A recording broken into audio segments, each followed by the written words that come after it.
Okay. Okay, sorry.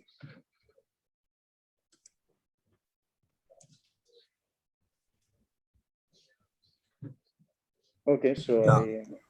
Starting. Okay, well, so okay, I have to say I forgot to do my homework. So today we have here Meijian Li, who is going to talk about scattering a gluon emission in a color field. So using the like from Hamiltonian approach. So Meijian Li is an expert in light from computations and colorless condensate. She's a postdoc at the Jyväskylä at the moment, and she will join our institute soon. And yes, as I said, I forgot to do my homework, so if you could remind us where you were before Jyväskylä. Before I had my PhD at Iowa State University in the US. So so I graduated in December 2019, and then I came here to Jyväskylä. So now I'm on my second year here. And then next January, I will join you guys in San Diego. Okay, perfect. Okay, very good. Sorry for not doing my homework. Okay, so you can start when you're ready. Okay, thank you. Thank you very much for the introduction. Thank you for having me here virtually for this seminar. So I will talk about our recent work on the scattering and gluon emission in a color field using a light from Hamiltonian approach. So this work is in collaboration with my current postdoc advisor, Thomas Lapi, and also a collaborator, Xinbo Zhao in China.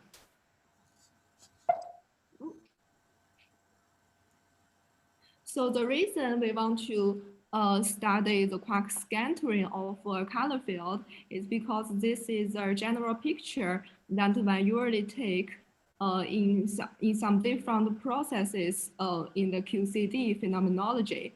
And here there's two important processes that we're considering. The first is a high energy quark nuclear scattering. And for these processes, when you already consider an infinitely energetic quark passes through the color glass condensate state of small x gluons inside the high energy nucleus. And the field is treated as an infinitely thin shock wave. So this is the iconal approximation. And in the iconal picture, so the trajectory of the infinitely energetic quark would be straight. So it passes through the background field and interact with the color glass condensate. And the cross-section for this process can be calculated analytically from the Wilson line.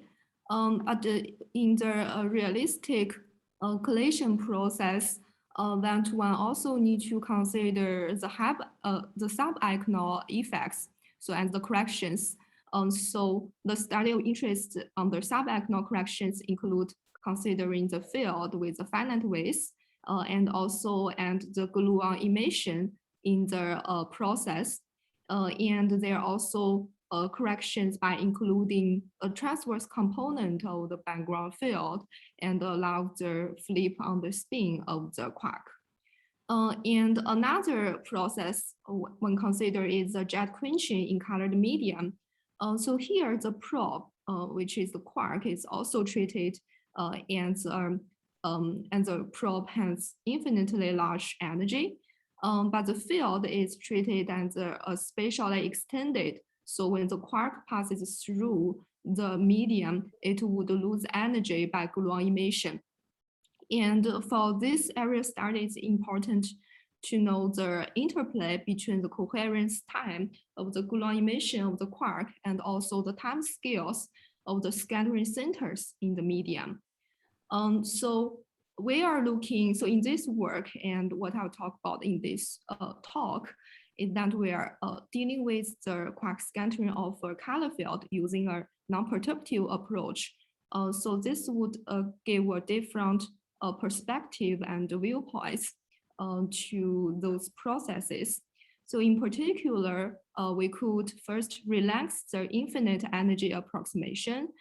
So instead of having the quark and the infinitely energetic probe, we could let it have finite energy.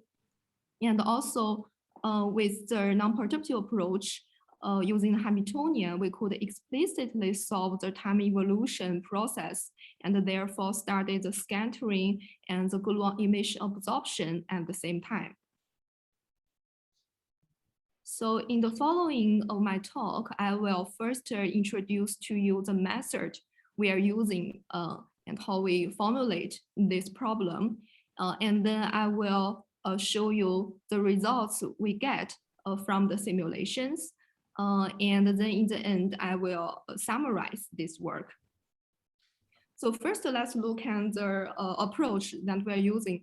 So I will first show you the general procedure of the approach in one slide, which is a lifelong Hamiltonian approach for solving time-dependent problems.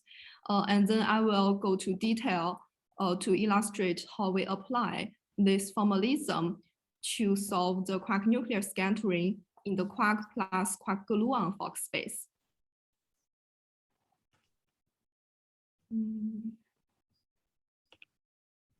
Okay, so the method we are using, sorry, skip a slide. So the method we are using is based on lifelong quantum field theory and the Hamiltonian formalism. So in terms of the lifelong quantum field theory, the field is quantized on the equal lifelong time surface, x plus equal to 0. So with this, the Hamiltonian would be the P minus, which is P0 minus P3. So with the lifelong dynamics, one gains the advantage of boost invariance of the system, but we also pay the price that the transverse rotation is now a dynamical quantization. So with the lifelong quantization, in applying the Hamiltonian formalism, the state would always the time evolution equation. And here P minus is the lifelong Hamiltonian and the X plus is the light from time. So you can think of this as the light from quantum field version of the time-dependent Schrödinger equation. And the solution for it is the time-ordered integral. And here, the non-perturbative treatment we are taking is that we divide this time evolution operator into many small time steps. So in the second line, this equation is written as a product of many small time steps. And then each time step can be evaluated by numerical method, so such as direct exponentiation and also there are various and different methods to deal with this problem. So I will show you the detail and the method we are actually using when going to the specific problem that we are dealing with.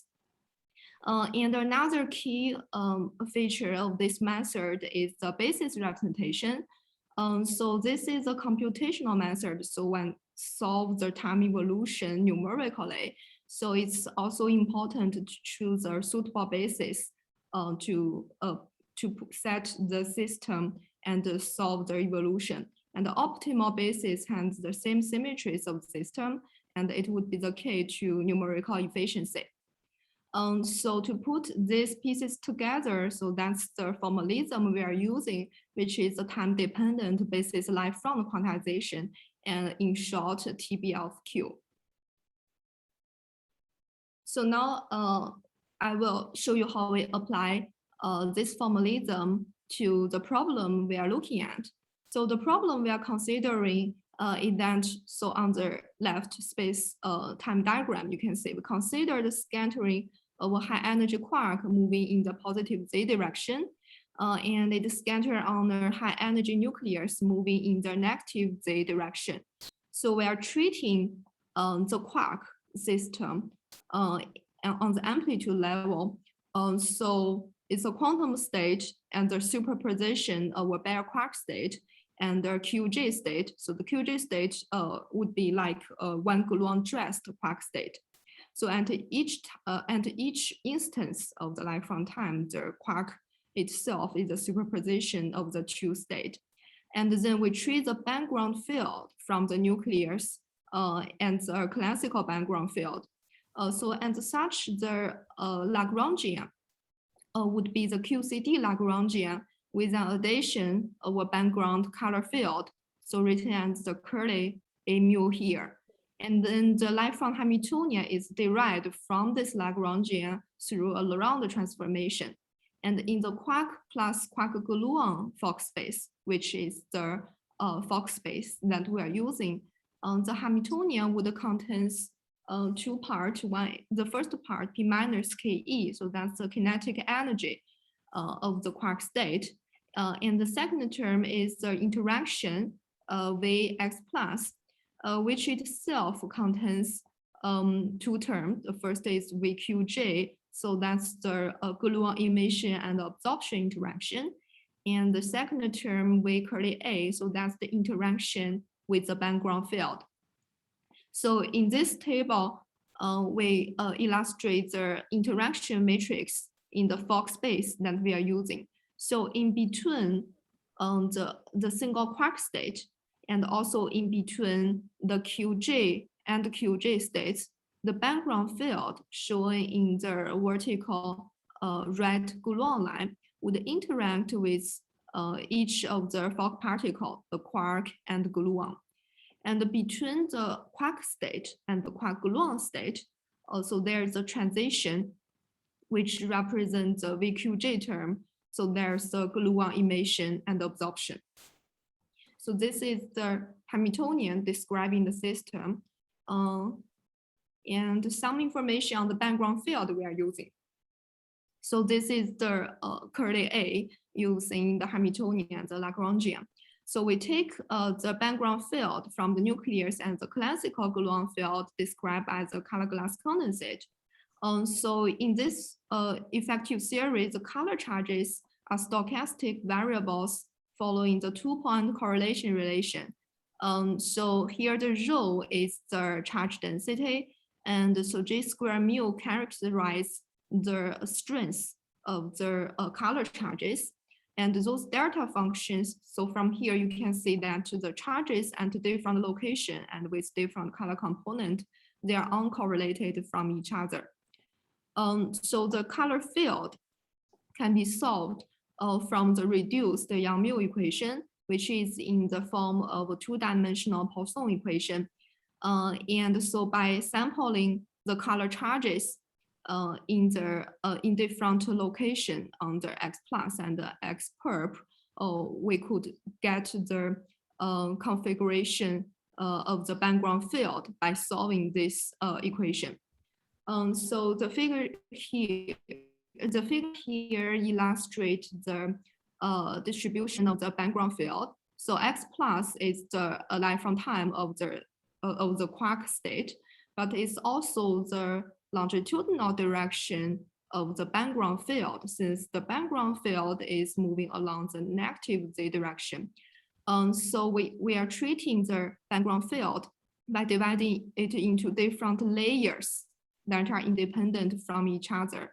And the color charges and also the field itself in each layer, they are independent from each other. So now we have the Hamiltonian, and we also formulate the basis representation. We choose the momentum states of the quark and also the gluon and the basis states. So the basis states are eigenstates of the kinetic energy part of the Hamiltonian. So this means each basis states have the specific momentum. And so the quark state, it's expanded in the basis space, and say beta here would be the basis coefficients. And so at each X plus, there's a vector space for say beta, which is the wave function that describe the quark state. In the single quark sector, the basis state is just the single basis state of the quark. And in the QG sector, the basis state is a direct product of the single quark state and the single gluon state. And each single particle state carries 5 quantum numbers.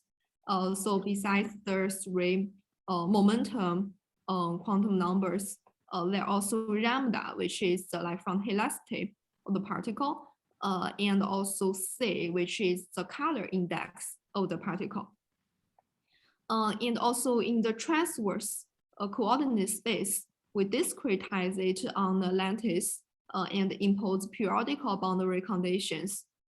So accordingly, in the transverse momentum space, it's also a discretized lattice with periodical boundary condition.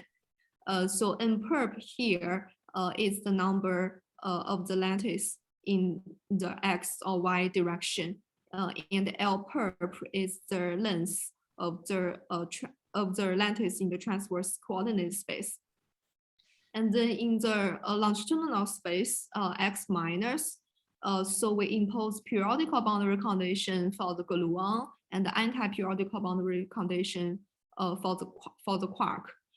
So the P plus of the quark and the gluon, so they would each take the half integer and the integer number of the longitudinal momentum quanta, the 2 pi over L, where 2L is the length of the in the X minus space. So in doing so, our basis size, so n total, would be the following expression. So notice that here it's about proportional to the fourth order of nperp, which is the number of the transverse lattice sites, and also is proportional to k. So k here is the number of P plus configuration in the QJ sector.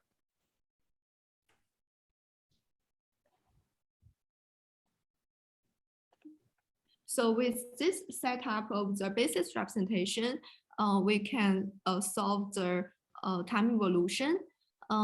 So we are basically dealing with the time evolution equation. And since we are choosing the basis and momentum basis states, and we are interested to see how a quark with a specific momentum interact with the background field and emit gluon. So we solve the equation in the interaction picture, so such that the kinetic energy P minus KE would appear as a phase factor in the state, and then the interaction picture with the subscript I would be related to the interaction in the Schrödinger picture, also with the phase factor. So if you're familiar with the Agnel approximation, so which I also introduced earlier, so there the quark has an infinite energy, so the P minus would be 0. So this means the phase factor would be 1. So neglecting the phase factor or taking it to 1 would be like taking the strict Agnel limit. So in the interaction picture, the time evolution is a product of small time steps as the following. And then in each time step, the interaction includes 2 successive operations. So one is the interaction with the background field, and then the other is the gluon emission and absorption. So we'll choose different numerical methods to solve these 2 interactions. So first of all, the background field interaction.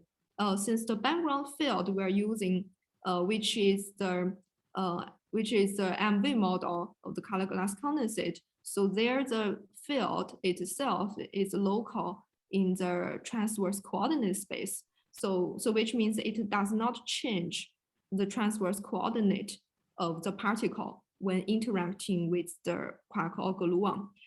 So it would be efficient and more accurate to carry out the calculation in the coordinate space, where one could do a direct exponentiation with the matrix in the basis representation. So to go to the transverse coordinate space from the momentum space and also going back, we use the faster Fourier transformation. So the time complexity for carrying out this operation would be n log n. And then for the gluon emission absorption part, we use the first order Runge-Kutta method. So this method in principle would be proportional to n square, but due to momentum conservation, so only the QJ state that have the same total momentum with the quark state could have non-zero transition. So this makes the time complexity of this part to ON. So the total computational complexity of each time step would be O n log n. So till now I have shown you the method that we are using. So basically we formulate the lifelong Hamiltonian and choose the basis representation, and then we carry out the time evolution numerically. So next I will show you the results from the simulations. So since the problem we are looking at, and also in the Hamiltonian, it has two parts in the interaction. One is the gluon emission absorption, and the other is the interaction with the background color field. So for the purpose of understanding the effects of those interactions separately, so we also do the we also run the simulation with the interaction separately, and then we put them together to see the combined effects.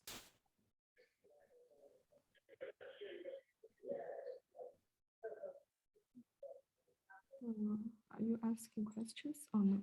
Okay, so first I show you the results of the simulation with just the gluon emission and absorption. So for those simulations, we do not have the background field. And we consider two cases. The first one is without the phase factor. So we manually turn off the P minus KE, the kinetic energy.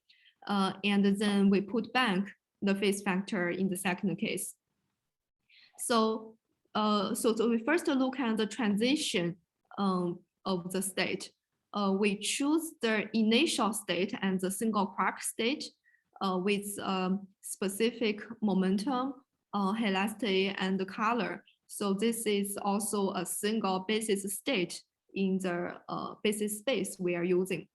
And in the first case, that's shown in the top panels. So that's the simulation without the phase factor. So in the figure, the x-axis is x plus, so that's the evolution time. And the vertical axis is the probability. And in the figure, there's three legends. The first is the yellow solid line. So that is the probability of the initial state. So this tells us the probability of the quark staying in its initial state. And then the dashed blue line is the probability for the quark state that is different from the initial state. And the red dotted line is the probability of the state in the QJ sector. So here we only have the VQJ interaction, and it only allows the transition between the quark and the QJ state, but not to a different quark state. So the probability of the different quark states always stays at 0. And what we see that is that the probability on the initial quark state, it would start from 1, and then it would show an oscillation pattern. And also for the probability of the QJ states, it starts from 0 because it's absent in the initial state, and then it would appear during the evolution and also shows a oscillation pattern. So on the right panels, so that's a similar simulation, but with a smaller p plus value. So the oscillation would have a larger frequency. So what we see here is actually a coherence that the probability oscillates between the initial quark state and the QJ sector.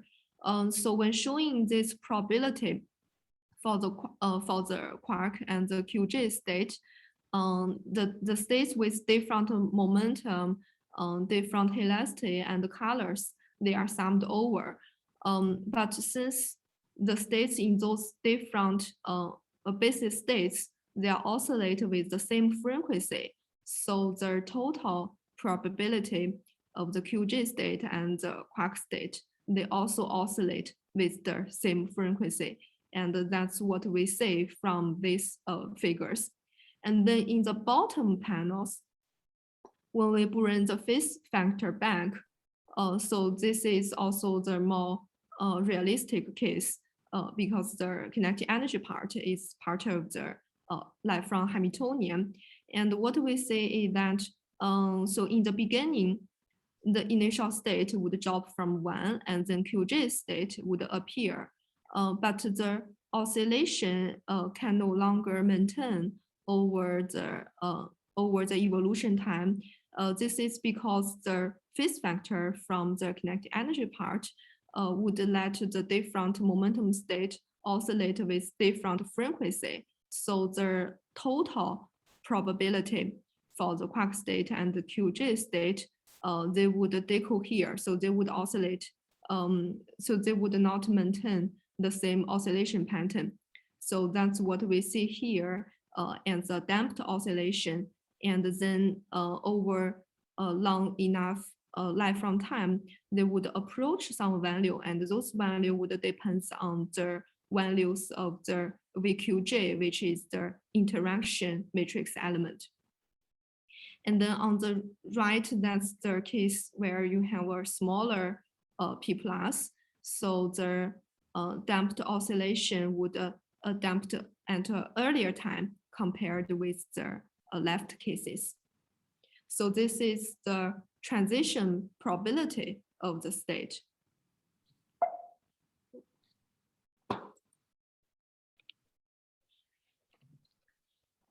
And then, so we also look at the evolution in the P plus, helicity, and the color phase. Sorry, can I ask a question? Yes. Can you go back to the previous plots? Yes. So in the bottom case, I see that your probability, it seems to reach an asymptote, right? Yeah. Yes. Can you calculate that asymptote? I mean, it's something that you can. I mean, I would assume that has some physical meaning. You probably can, with the initial parameters that you have, you could predict what is that asymptote, or is it, or you cannot know what it is before doing the simulation. So in this case, you can calculate it analytically for a small problem, maybe like 2-mode problem. But for this, so you do not know it before the numerical calculation. So it's not something you can predict analytically, because it depends on the values of the matrix element in the basis space that one is choosing. So if you change, so we know that it depends on the value of the interaction matrix and also on the momentum, so the transverse momentum and longitudinal momentum. So that depends on the basis that one is choosing. But you cannot calculate it analytically because that would be like to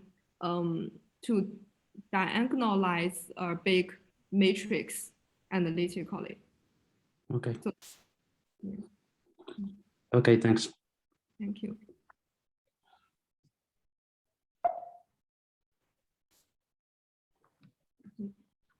And so first, so in the first column, we look at the involution in the P plus space.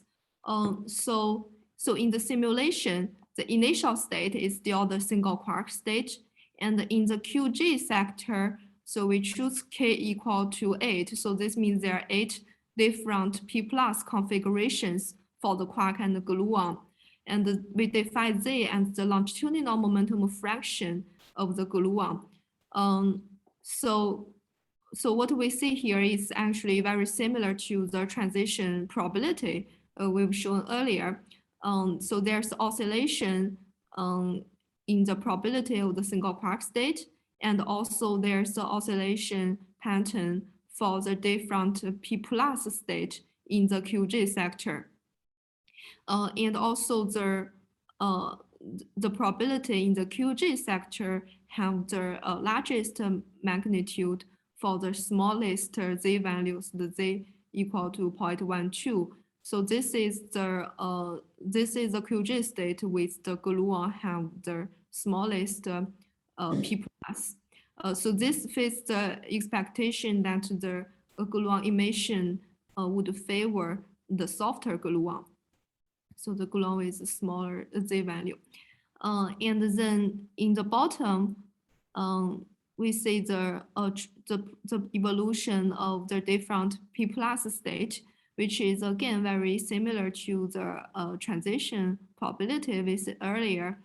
So the oscillation would quickly damped due to the phase factor, which would cause a decoy here on the different momentum states in the summed probability. And then in the second column, we look at the evolution in the helicity space. So here I'm plotting the result differently. So the vertical axis is still the probability, and the horizontal axis is the helicity configuration. So on the left two slots are the helicity up and down for the single quark, and then the right 4 states are the 4 helicity states of the QG sector. So initially, also those different color legends are the probability and different X plus instances. So initially, there's only a helicity up quark states, and then over the evolution, the other helicity states would appear. So the gluon emission absorption would favor the spin up, and up, down in the QG sector, and the helicity down, up state. So that is suppressed by the small quark mass we are using. So the probability is close to 0 here. And while as the helicity down, so that state is forbidden. So it always stays at 0. And then in comparison with this bottom one, when we have the phase factor, the oscillation is not cannot maintain over the time. So the initial state with the helicity up quark would eventually evolve to the final helicity distribution in the helicity phase space. And in the third column, we look at the evolution in the color space. The colored legends show the probability and the increase in life from time instances. And then the horizontal axis is the color configuration.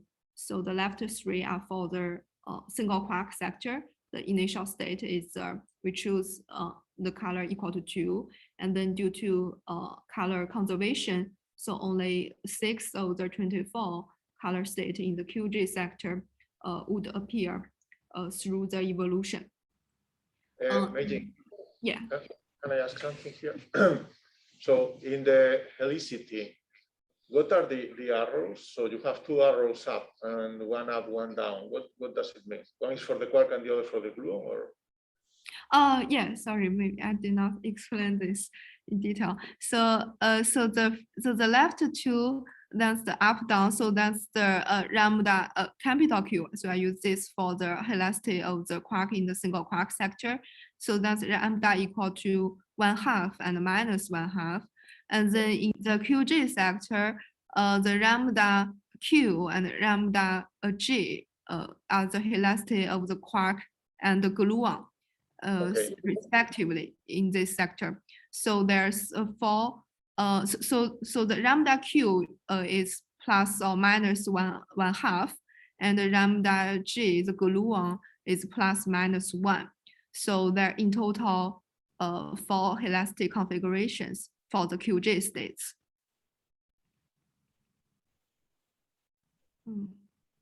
Do I answer your question? Yeah, so this means that there is a very small probability that the quark flips the helicity. Oh, this is so the quark could flip the helicity so through the from up to down up and then back to down. But the transition from the helicity up to helicity down up, so that is so the matrix element is proportional to the quark mass. And in this simulation, the result I show here, I use a very small quark mass, so that's 0.02 GeV. So, yeah, so this should be subleading with the energy. In fact, this is why I am asking that the helicity flip is suppressed. Yes, in this case. So we actually also use a heavy quark mass, not shown here. So I also use 4.2 GeV. So there it would lift the transition to the down up state, and then with the down up configuration, it could have non-zero transition to the helicity down quark. So there one would see the helicity flip in the single quark sector. So the one question here is, if you don't consider the helicity flip, you may save a lot of computing time. Is that correct? Yes. So yes, that is correct. So yeah, so that would make many matrix element 0. Yes. And so why do you consider the helicity if this is a subleading effect? Yeah, because the purpose of this study, so this is more like a test problem we are looking at. So we want to make it as a generic study, so we can smoothly change the quark mass and to see what one get from the evolution. So the quark mass, the massless quark limit is one limit we can go, but we could also do calculations with heavy quark and see the helicity flip, though it is subleading. Yeah. So another question. So this is a stupid question, but I don't know the answer. So you fix the color of the initial state and then you do the evolution. How do you ensure gauge invariance? How do sorry, I did not catch. How do you ensure you have gauge invariance? Gauge. So the SU3 gauge invariance in the color space. Oh, yes. So that is so you get it automatically from the Hamiltonian. So so that would be in the VQJ interaction. So the VQJ interaction. So that's a term in the Hamiltonian which is obtained from a Lagrange transformation from the QCD Lagrangian. So one would get it automatically. And if you look at the expression for VQJ, so explicitly in it there is the color tensor, so the Gauss matrix the T matrix. So the T so if I write it out explicitly, so there are 8 Gauss matrices, and then the 8 component would correspond to the color index of the gluon, and then the row and column indices of the T matrix would correspond to the initial and the final quark color. So in that sense, it is the SU3 gauge invariance would be inherited automatically. Do I understand? Carlos, why do you care about gauge invariance before defining an observable? Well, I care about gauge invariance because at the end you will like to compute something. For example, Sure. I mean, at that point, sure. But here you're working a fixed gauge. Oh, no. Yeah, of course, I understand this point. But okay, so just I guess it's automatic, but I don't. So I see how it works with Wilson lines, and then you square things, and then all these things we know, or with a Wilson loop. But I don't. So I am not familiar with this formalism. This is why I asked. I'm not sure you can define gauge invariantly the probability of being in some specific Fock state. Color state. Yes. Yes, but I mean, what she's plotting is the probability of having a Fock state. Exactly. Yeah. So I am not saying that this plot has to be gauge invariant. The plot, of course, is not gauge invariant, but the final answer should be gauge invariant. And I was only asking Okay. how you're sure that the final answer is gauge invariant. Of course, not this plot cannot be gauge invariant. Okay.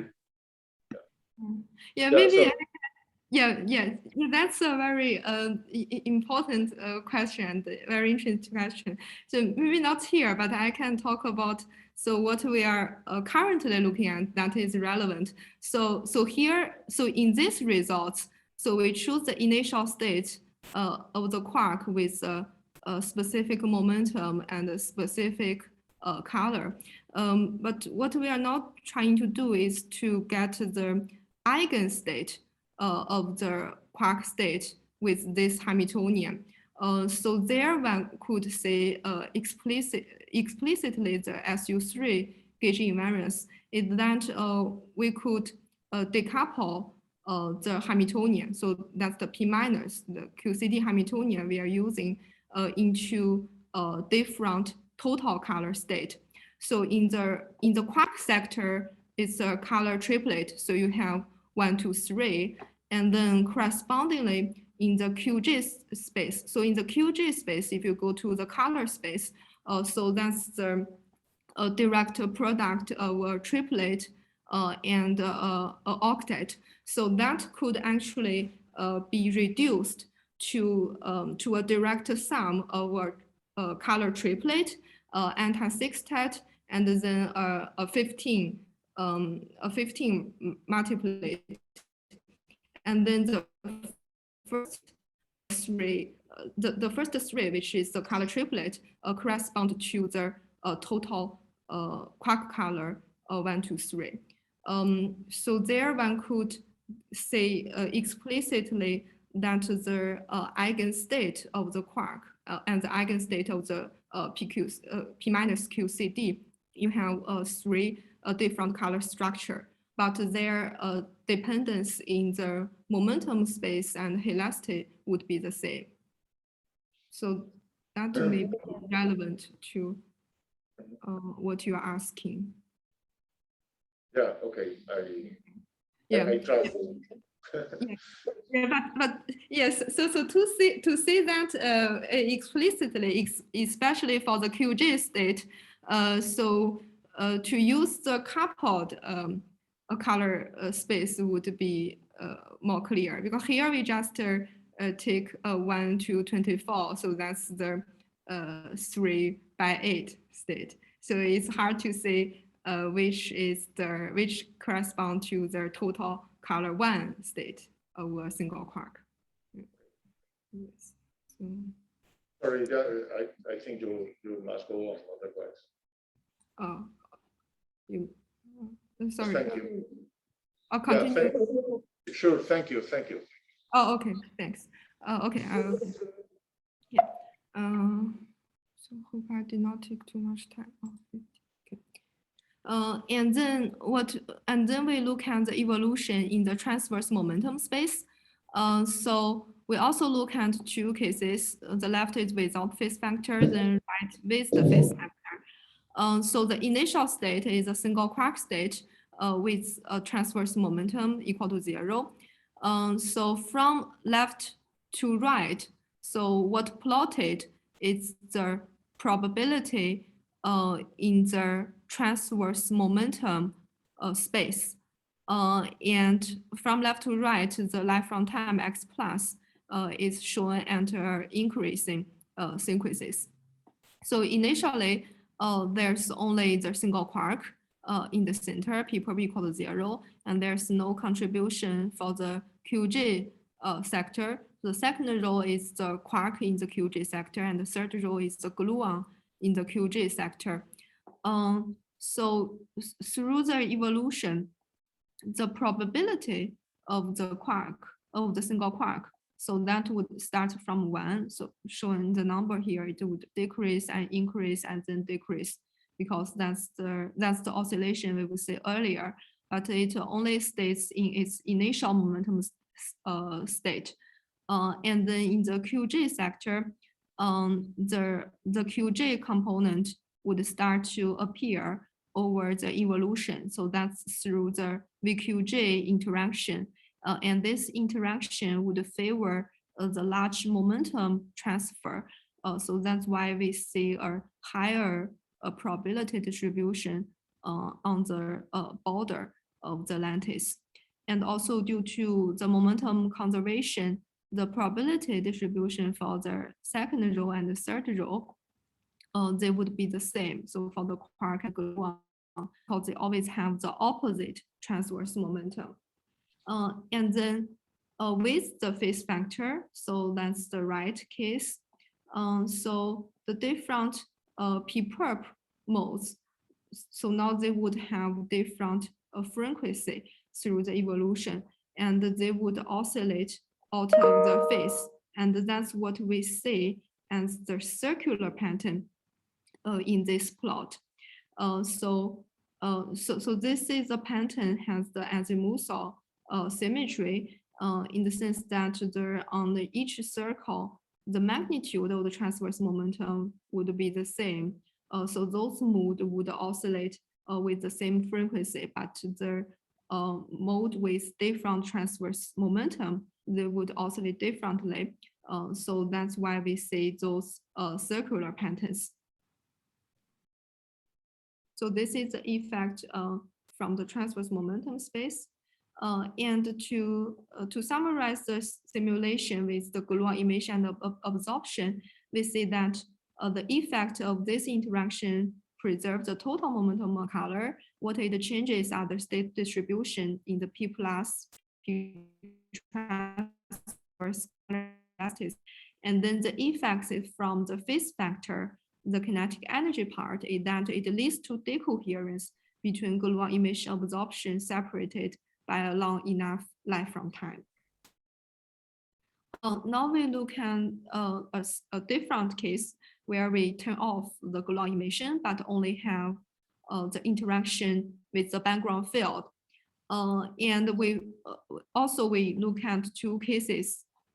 Sorry, I have a typo here. First is without the phase factor, and then the second case is with the phase factor. So we're looking at the transition of the state. So this plot is again the probability versus the evolution time. The initial state is a single quark states with a specific momentum. And during the evolution, the background field would change the transverse momentum of the quark. So the probability for the initial quark would decrease, and the probability for the different quark state would increase. But since there's no transition to the QG sector, the probability for the QG state would always stays at 0. And in this case, with the background field, we see that having the phase factor does not have obvious effect in looking at this transition probability because the background field gives a random cake in the transverse momentum space. And comparing the left and the right panel, so the difference between the left and right is that the G-square mu is different. So on the left, the background field is relatively weaker compared to the one in the right, where the background field is stronger. So with a stronger background field, the initial state would decrease and earlier lifelong time, and then the states in the different quark state would also increase and earlier lifelong time. So the background field also changed the color distribution. Sorry, what is mu tilde? You had in the bottom the G-square mu tilde. What is that? This is the so I define it when introducing the background field. So the background field of the nucleus, so that is solved from the field equation with the color charges. So the G-square mu is characterized the charge density of the color charge. So with the larger G-square mu, the background field is also stronger. Okay.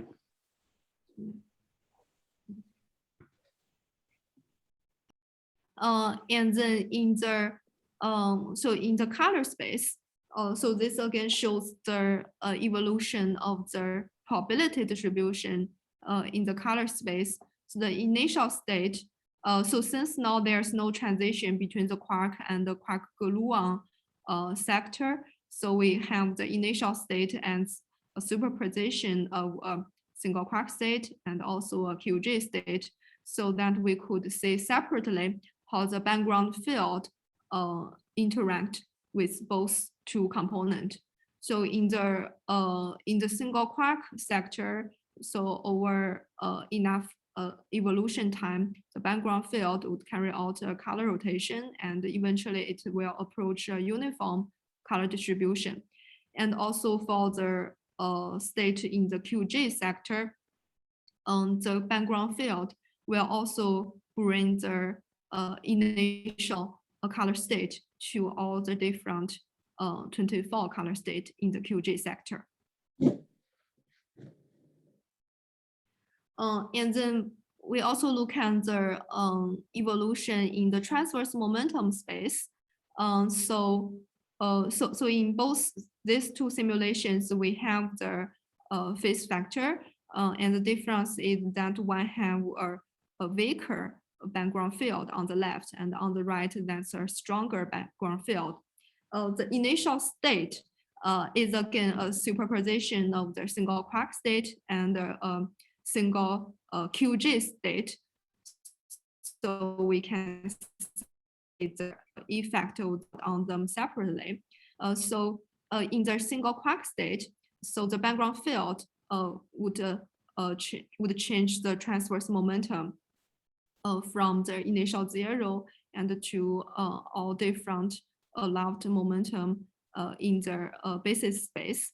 And what we see that the distribution start to spread out from the initial state. And then in the QG sector, we also see that the background field would spread out the initial mode to the different transverse momentum modes. And so with the phase factor, we see similar with what we see in the gluon emission case, that there's a circular pattern shown in this evolution. And so with a weaker background field, it would be more obvious in the quark's transverse momentum distribution, while with a stronger background field, so the circular pattern is overwhelmed So it's not that obvious as compared with the weaker background field simulation. So this is the transverse momentum distribution. And so to summarize on the interaction with the background field, is that the effects from it is that it preserves the states P plus and helicity, but it changes the states distribution in the transverse momentum and also the color space. And the effects from the phase factor, the kinetic energy part, is that it would operate a phase rotation in the transverse momentum space. And that's what we see from the circular pattern in the transverse momentum space evolution. And finally, we put the two pieces together. So now the interaction have both the gluon emission and the interaction with the background field. Sorry, before you move to this part, can I interrupt you again? Yeah. In the previous plot that you showed, the one with the distribution for momenta, can you go back one moment? So here you don't, this is with the phases? Yeah, this is with the phases. So You didn't do it without the phases, or?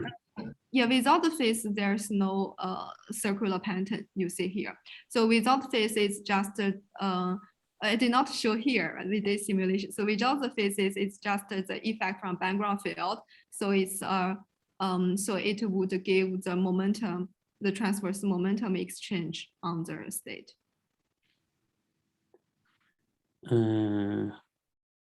Okay, because I mean,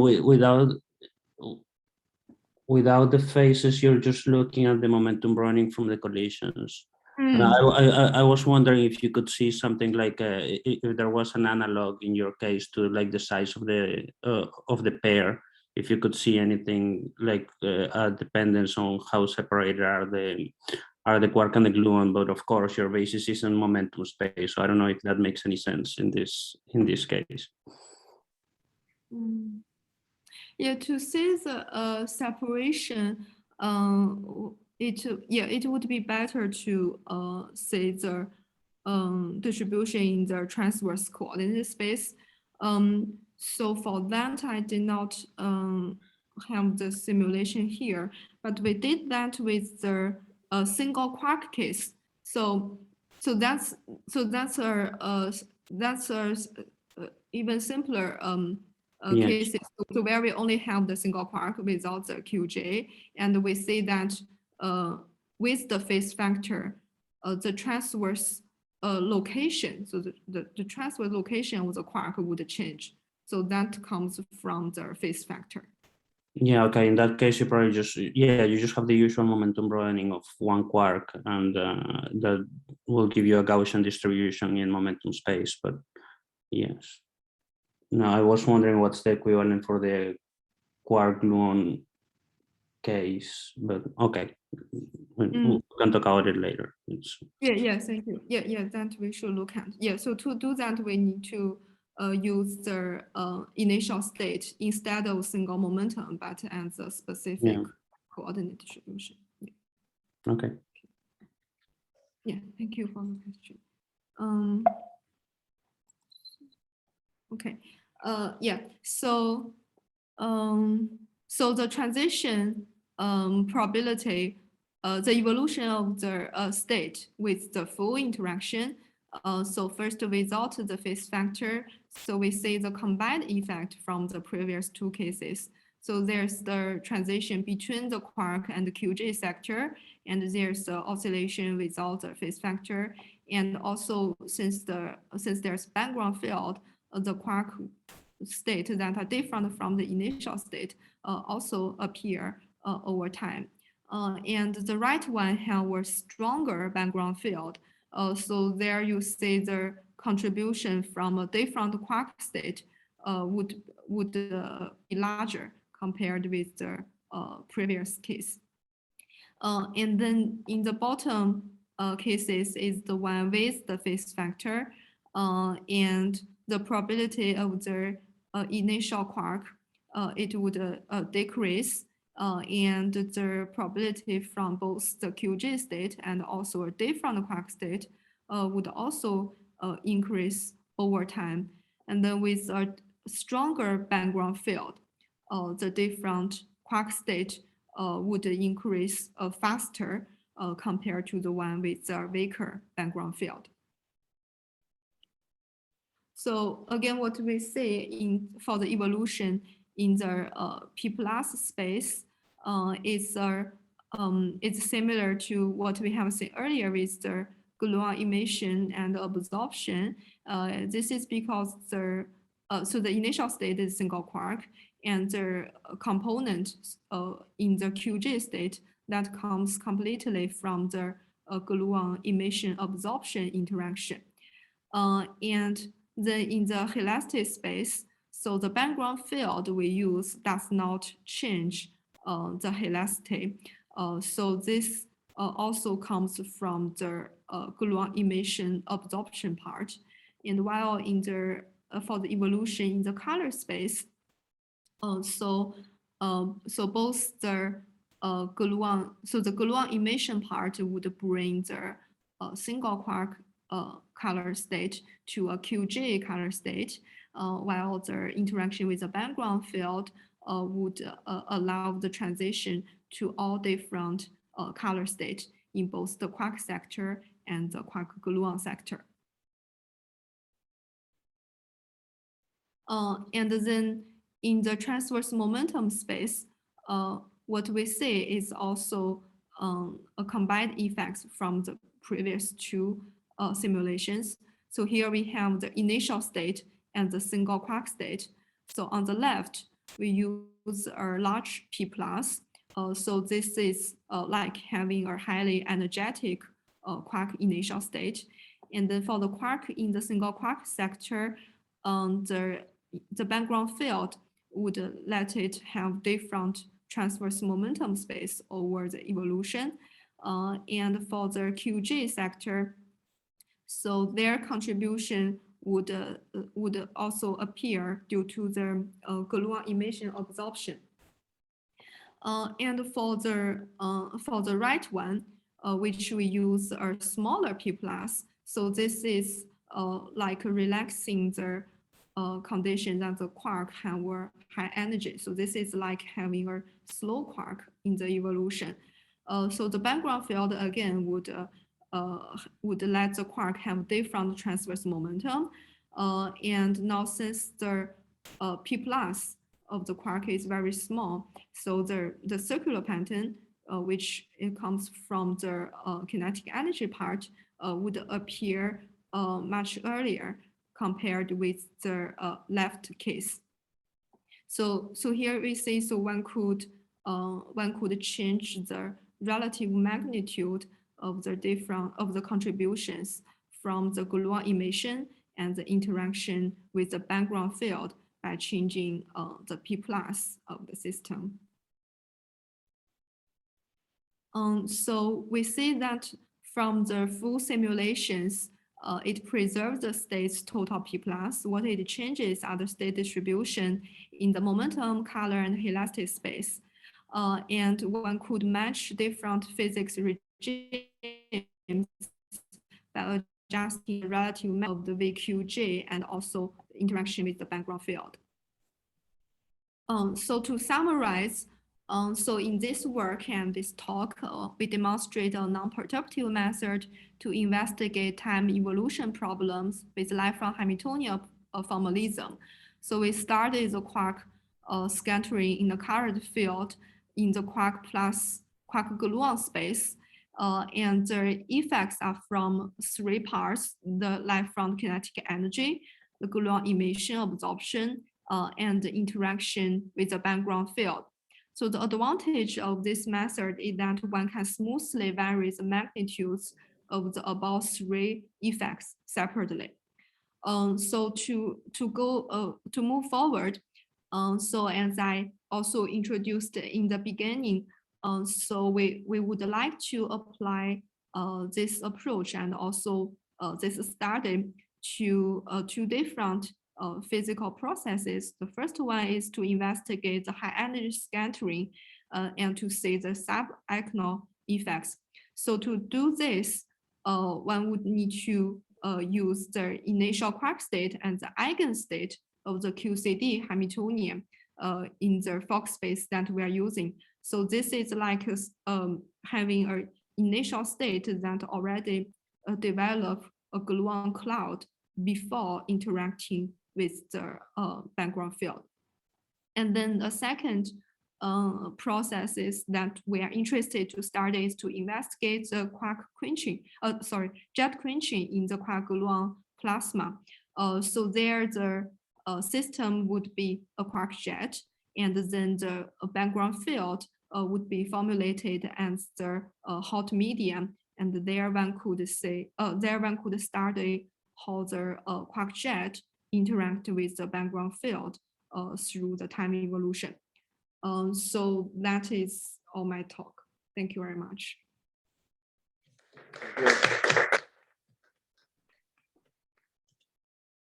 Okay, so do we have any questions from the people here? I have just a question. It's a curiosity. Sure. So you have to